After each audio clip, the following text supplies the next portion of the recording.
Good morning, students. So let's start with the remaining part of PUC 18-19 vector system. So in our last lecture, we discussed about the lac gene, or how lac gene or lactose or lac operon works. So in the presence of lactose, which can act as both substrate and gradaceous inducer, changed into glucose and galactose with the help of beta galactosidase gene. And if glucose is present, then lac operon switched off or glucose is utilized first. तो it means अगर cell को glucose भी है and lactose भी है, then lack operon बंद रहेगा because glucose the presence lac operon को ऑन नहीं होने देगी. Then we also talked about X gal and IPTG. These are the artificial system. X gal act as a substrate, IPTG act as a inducer. In natural system E coli cell दे अंदर lac operon work करता है जिहदे which lactose दोनों role play करता. But in artificial system, in lab, in vitro, there is a X gal and IPTG. X gal act as a substrate and IPTG act as a inducer. So आपां further discuss करते हैं. सो आपां पढ़िया सी कि copies बनदियां 500 to 700 copies बनदियां. Then उस तो बाद एक लैक जी पार्ट हुंदा आ.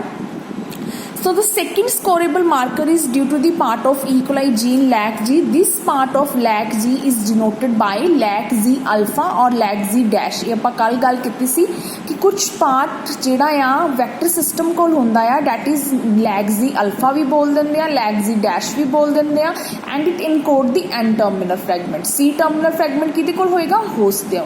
अगे पढ़ांगे आपां. This is also known as alpha fragment of beta galactosidase.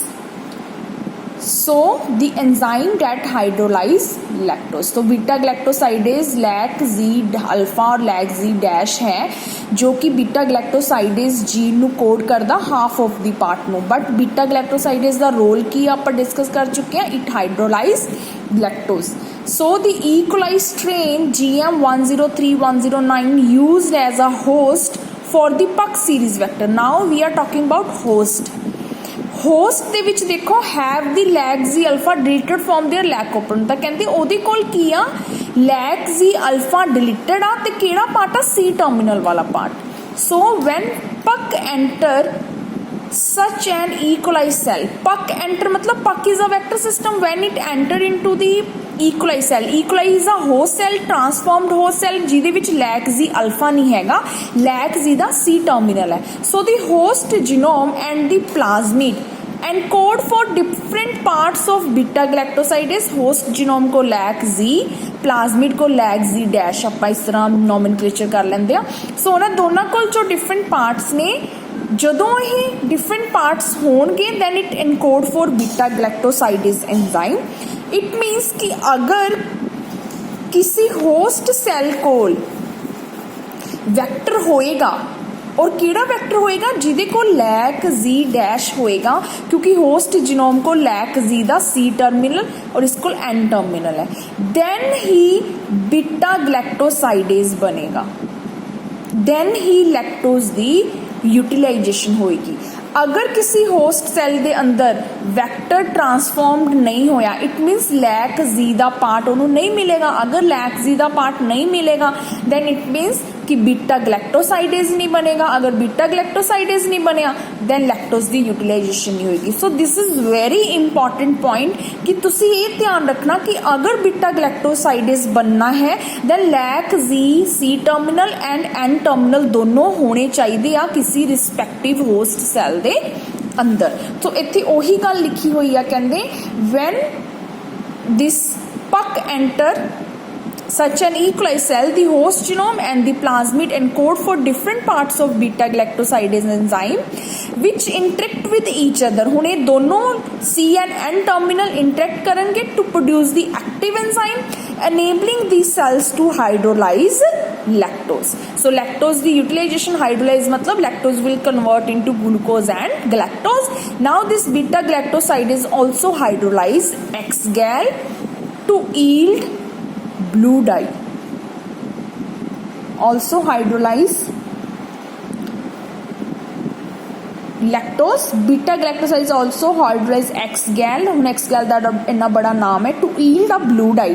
ਤਾਂ ਉਹੀ ਗੱਲ ਹੋ ਗਈ ਨਾ ਕਿ lactose ਤਾਂ ਯੂਟਿਲਾਈਜ਼ ਹੋ ਰਿਹਾ ਬਟ beta galactosidase ਇੱਕ ਹੋਰ ਸਬਸਟ੍ਰੇਟ ਤੇ ਐਕਟ ਕਰਦਾ that is X-gal, ਔਰ ਅਗਰ ਜਦੋਂ ਉਹਨੂੰ ਯੂਟਿਲਾਈਜ਼ ਕੀਤਾ ਜਾਂਦਾ ਤਾਂ ਇਹਨੂੰ ਕੀ ਬਣਾਉਂਦਾ ਬਲੂ ਕਲਰ ਦੀ ਡਾਈ ਸਕ੍ਰੀਟ ਕਰਦਾ ਜਾਂ ਬਲੂ ਕਲਰ ਦੀ ਕॉलोनीज ਦਿੰਦਾ ਆ। बट हुण क्वेश्चन मार्क किया कि अगर ये दोनों आपस च लिंक नहीं होए मतलब किसी अंदर वैक्टर नहीं गया या आप लैक जी नू डिस्टरप्ट करता दैन की होएगा। So this is question mark, ये आप अगे देखना है। सो इत्थे तक अपने कोल ब्लू कलर दियां कॉलोनीज आ गईयां, क्यों आ गईयां X-gal दी प्रेजेंस दे अंदर, देयरफॉर एप्रोप्रिएट लैक जी नेगेटिव इक्वलाइज सेल। हुण लैक जी नेगेटिव भी बोल सकते हो, सी टर्मिनल भी बोल सकते हो, लैक जी भी सिंपल बोल सकते हो। सी टर्मिनल पार्ट जिहड़ा की आ ट्रांसफॉर्म्ड बाय पक वैक्टर लैक जी अल्फा और लैक जी डैश बिहेव एज लैक जी पॉजिटिव। तो नेगेटिव क्यों, क्योंकि ਉਹਦੇ ਕੋਲ ਅੱਧਾ पार्ट नहीं सी। पॉजिटिव क्यों, क्योंकि वैक्टर ने ਉਹਨੂੰ पार्ट देता तो ਉਹਨੇ पॉजिटिव बनाता। Now this will produce blue coloured colonies on X-gal and IPTG containing medium. तो इस पॉइंट तक अपन ਨੂੰ ਇਹ क्लियर आ गया कि what is the importance of lac Z gene, what is the importance of host cell, how they interact, how they bind and to produce beta galactosidase, and when one of those is missing then blue color dyes will not, blue color dye कह लो या blue color dye ना कह के आप कहेंगे blue color colonies will not form।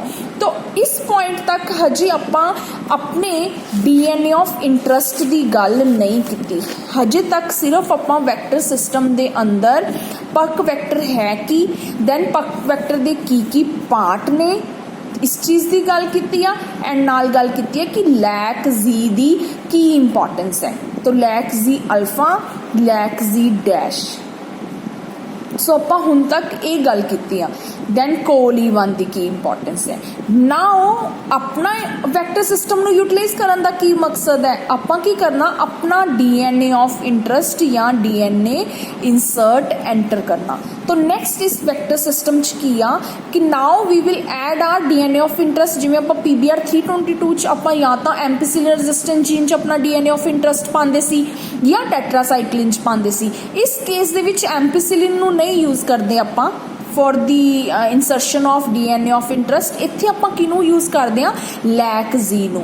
हुण जदों तुसीं नोट्स च पढ़ोगे दैन तुहानूं एक टर्म आएगी कि लैक जी साइट और लैक जी एरिया कंटेन पॉलीलिंकर सीक्वेंस और मल्टीपल क्लोनिंग साइट्स।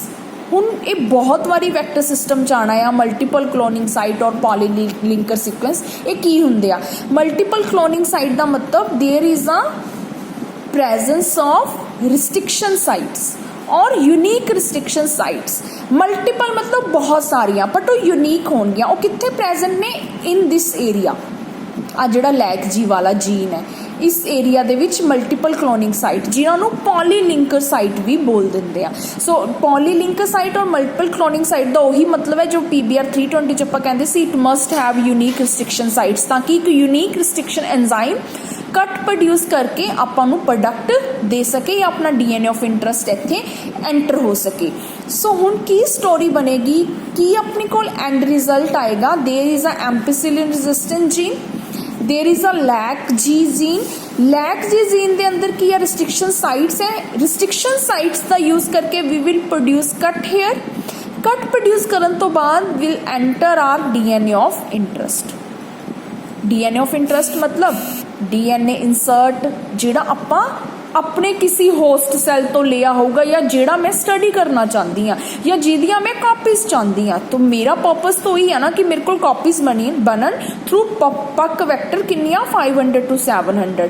तो मैं इस वैक्टर सिस्टम नू इस पक वैक्टर नू अपने DNA ऑफ इंटरस्ट लई कन्वर्ट करूँगी। तो जदों मेरे को ये कंडीशन आई व्हाट नैक्सट, ਹੁਣ ਕੀ ਹੋਇਆ ਆ, ਜਿਵੇਂ ਆਪਾਂ ਐਂਪੀਸਿਲਿਨ ਐਂਡ ਟੈਟਰਾਸਾਈਕਲਿਨ ਜੀਨ ਦੇ ਕੇਸ 'ਚ ਕੀ ਕਹਿੰਦੇ ਸੀ ਕਿ ਜਦੋਂ ਆਪਾਂ ਟੈਟਰਾਸਾਈਕਲਿਨ ਰੈਜ਼ਿਸਟੈਂਸ ਦੇ ਅੰਦਰ ਆਪਣਾ DNA ਆਫ ਇੰਟਰਸਟ ਪਾਉਂਦੇ ਆ ਤਾਂ ਸੈਂਸਿਟੀਵਿਟੀ ਕ੍ਰੀਏਟ ਕਰ ਦਿੰਦਾ। ਸੇਮ ਵੇ ਇੱਥੇ ਕੀ ਹੋਏਗਾ, ਆਪਾਂ ਲੈਕ ਜੀ ਜੀਨ ਨੂੰ ਜਾਂ ਜੀ ਡੈਸ਼ ਨੂੰ ਅਲਫਾ ਨੂੰ ਕੀ ਕਰਤਾ, ਡਿਸਟਰਪਟ ਕਰਨ ਤੋਂ ਬਾਅਦ ਸੋ ਆਪਾਂ ਡਿਸਟਰਪਟ ਕਰਤਾ। ਡਿਸਟਰਪਟ ਕਰਨ ਨਾਲ ਕੀ ਹੋਏਗਾ, ਹੁਣ ਲੈਕ ਜੀ ਦੀ ਫੰਕਸ਼ਨ ਨਹੀਂ ਰਹੇਗੀ, ਕਿਉਂਕਿ ਇਹਦੇ ਵਿੱਚ ਆਪਣਾ DNA ਆਫ ਇੰਟਰਸਟ ਚਲਾ ਗਿਆ ਹੈ। ਹੁਣ ਅਗਰ ਜਦੋਂ ਆਪਾਂ ਇਸ ਕॉलोनीज ਨੂੰ ਗਰੋ ਕਰਾਂਗੇ, ਗਰੋ ਕਰਨ ਤੋਂ ਬਾਅਦ ਕੀ ਹੋਏਗਾ, ਇਹ ਕॉलोनीज ਦੇ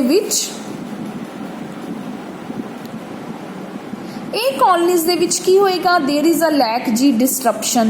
तो कॉलोनीज ਨੂੰ ਜਦੋਂ ਆਪਾਂ ਰਿਸਪੈਕਟਿਵ ਈਕੋਲਾਈ ਹੋਸਟ ਸੈੱਲ ਦੇ ਅੰਦਰ ਪਾਵਾਂਗੇ ਤਾਂ ਹੋਸਟ ਸੈੱਲ ਦੇ ਅੰਦਰ ਪਾਉਣ ਨਾਲ ਕੀ ਹੋਏਗਾ, there is a creation of white colonies.